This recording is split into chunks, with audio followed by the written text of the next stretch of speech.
حضرت امام زین العابدین کا تذکرہ ہے، اور ماشاءاللہ آپ نے اپنے انٹرو میں ابتدائی گفتگو میں امام پاک کے حوالے سے بہت بنیادی باتیں ارشاد فرما دی ہیں۔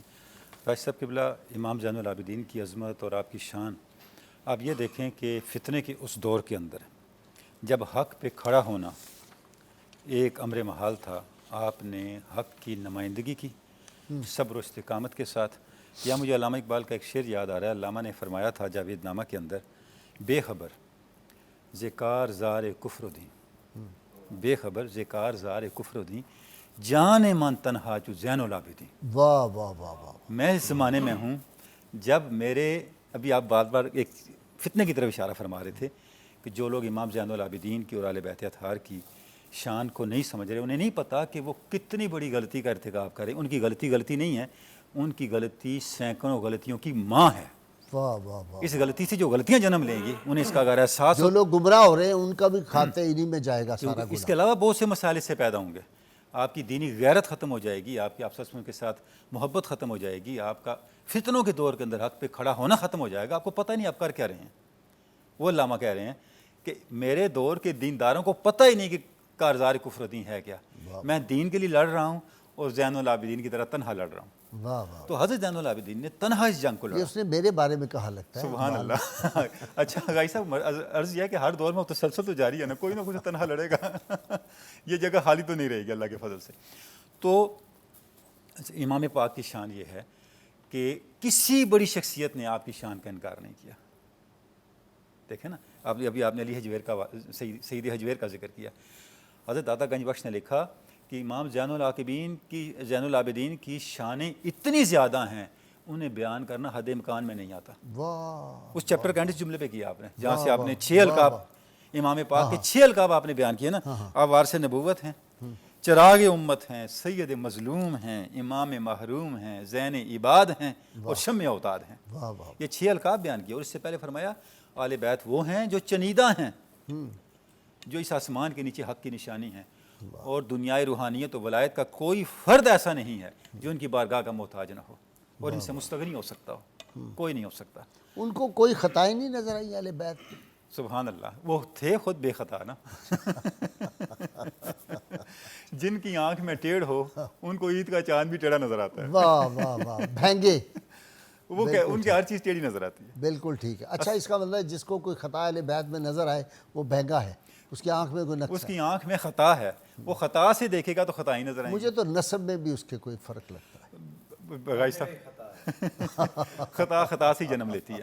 تو اب مسئلہ یہ ہے کہ ہمیں یہ دیکھنا ہے کہ ان ہستیوں کے بارے میں امت کے بڑوں نے کیا کہا۔ اب دیکھیں، عمر بن عبدالعزیز گورنر مدینہ تھے، انہوں نے آپ سے روضہ پاک کی تعمیر شروع کی تو کس سے شروع کروائی؟ امام زین العابدین کو بلایا، واہ آپ سے شروع کروائی۔ واہ واہ امام مالک نے فرمایا زین العابدین کون ہے؟ یہ بحر العلوم ہیں، واہ، امام مالک کا قول ہے، بحر العلوم کہا۔ سبحان اللہ۔ یعنی امت کے کسی بڑے نے آپ کی شان کا انکار نہیں کیا، آپ کی شان کا اعتراف کیا، آپ کی شان کا اقرار کیا۔ اور خود امام زین العابدین نے جس طرح سے اپنے مقام و مرتبوں کو بیان کیا، آپ کے خطبات اٹھا کے دیکھیں، آپ نے کیا فرمایا؟ میں کون ہوں، میرا مرتبہ کیا، میں کس کی اولاد ہوں، میں کس کا بیٹا ہوں، میں کس کا نمائندہ۔ فرمایا میں وہ ہوں جن کے گھر فرشتے آتے جاتے ہیں، واہ، میں وہ ہوں جن کے گھر سے دین امت کو ملا ہے۔ تو یہ جن کی شان ہو، جب ان کی شان کا انکار کیا جائے گا خدا نہ خواستہ، اس کا نتیجہ کیا نکلے گا؟ ہمیں دین کی حکمت ہم سے چھن جائے گی، دین کی حقیقت ہم سے چھن اور جائے گی، بلائیں ہمیں گھیر لیں گی، بلائیں ہمیں گھیر لیں گی۔ عذاب آئیں گے۔ جب آپ صراط مستقیم سے ہٹیں گے تو اس کا نتیجہ سوائے تباہی اور بربادی کے کیا ہو سکتا ہے؟ بالکل ٹھیک۔ صراط مستقیم یہ ہستیاں ہیں۔ ہم سورہ فاتحہ میں کیا دعا کرتے ہیں؟ صراط الذین، جیسے ہی صراط مستقیم کی دعا کرتے ہیں ساتھ صراط الذین انعمت علیہم۔ آپ دیکھیں کہ یزید اور اس کے فالوور انعمت علیہم میں آتے ہیں کہ آل بیت اطہار اور ان کے فالوور انعمت علیہم میں آتے ہیں۔ آپ فاتحہ میں کیا دعا کر رہے ہیں؟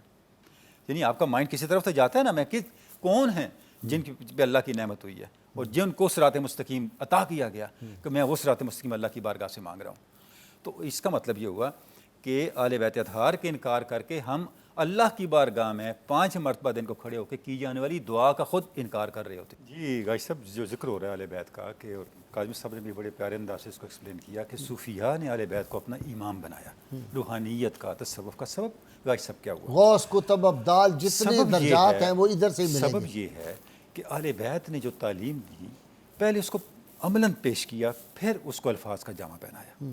دیکھیں نا، امام پاک سے کسی نے پوچھا، امام زین العابدین سے، زہد کیا ہے اور زہد کی انتہا کیا ہے؟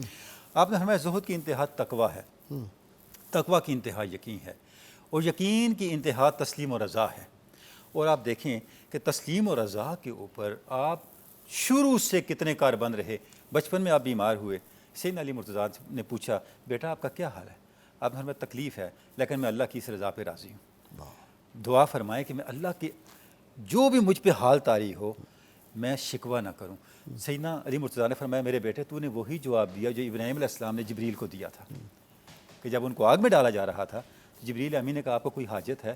آپ نے فرمایا حاجت ہے تجھ سے نہیں، اللہ سے، اللہ سے حاجت ہے۔ اور بھائی صاحب دیکھیں جب کوفہ پہنچے تو کسی نے پوچھا امام زین العابدین سے آپ کی صبح کیسی ہوئی؟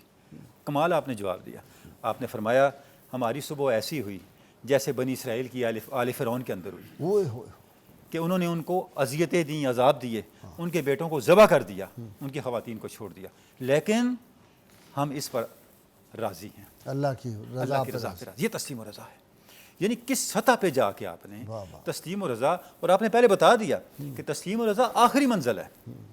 یعنی آپ دیکھیں جو غوث ثقلین نے فتوح الغیب میں فتح ربانی میں پہلا چیپٹر اس پہ قائم کیا کہ 3 باتوں کے بغیر طریقت نہیں ہوتی: امر پہ قائم رہنا، نہیں سے رکنا، اور اللہ کی رضا پہ راضی رہنا۔ یہ سلسلہ قادریہ ہے۔ انتہا صوفیاء کی یہ ہے کہ آپ اللہ کی رضا پہ کتنے راضی ہیں۔ اور ایک بات کی طرف میں غازی صاحب وقت ختم ہو رہا ہے اشارہ کرنا چاہوں گا، امام زین العابدین نے جو دعائیں اللہ کی بارگاہ میں کی، آپ نے ان دعاؤں کے ذریعے سے، صحیفہ سجادیہ موجود ہے، صوفیاء کے اپروچ کو سیٹ کر دیا۔ لطف سجن دم بدم قہر سجن گاہ گاہ، لطف سجن دم بدم قہر سجن گاہ گاہ، اینی سجن واہ واہ اوی سجن واہ واہ۔ یہ تسلیم رضا ہے، یہ تسلیم۔ تو غازی صاحب اس وقت سے لے کے آج تک آپ صوفیاء کی اپروچ کو دیکھیں، صوفیاء کی دعاؤں کو دیکھیں، ان کی سوچ کو دیکھیں، وہ جس بیج سے جنم لے رہی ہیں وہ امام زین العابدین کی دعائیں۔ جی